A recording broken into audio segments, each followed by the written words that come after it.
here's where I think the choice and competition issue becomes critical. What we have tried in America is what I call a Wizard of Oz approach to school reform. Some pointy-headed bureaucrat, people like myself as chancellor, sit in central office and try to decide in New York for some 1,500 or 1,600 schools what the right policies are, what class size should be, how many of this you should have, what reading curriculum, what math curriculum, et cetera, et cetera, et cetera. And you know what? This is one of the rare sectors of our economy where we do that. Nobody is smart enough to figure this out. This saps all the dynamism. Think about the debate we're currently having in terms of teacher evaluation. Russ and I were talking about this before I got started, but think about this debate. So we have this national debate. Should you take into account value-added scores or not? They're imperfect, they're this, they're that.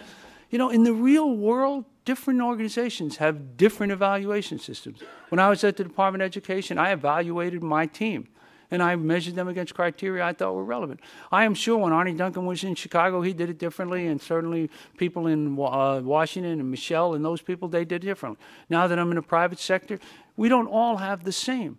But everything in K-12 is like this bolt of lightning. I remember when I started a job, one of those aha moments for me was we had a rule when I got there, is that if you had 300 kids, you got an assistant principal. If you had 299, you didn't. So the group comes to me, and you're laughing, but I mean, this is like true every place in the system. So they come to me, and they meet with me, and they say, well, we would like you to lower it to 275. And I said, how would I know whether you need an assistant principal or a left fielder? I don't get it. How would I figure that out for 1,500? No, but think about that. I mean, no organization runs this way. This is the most rule-based Wizard of Oz, central headquarters bureaucrats, and those things that are not decided by the bureaucrats are decided by the union contracts.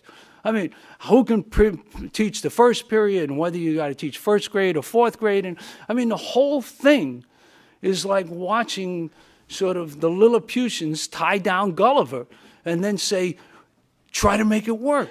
It doesn't work that way. So to me, that's why we lack dynamism.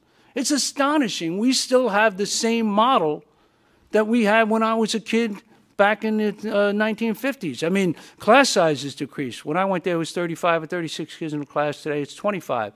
But beyond that, it's the same kind of model, and there's so little variation.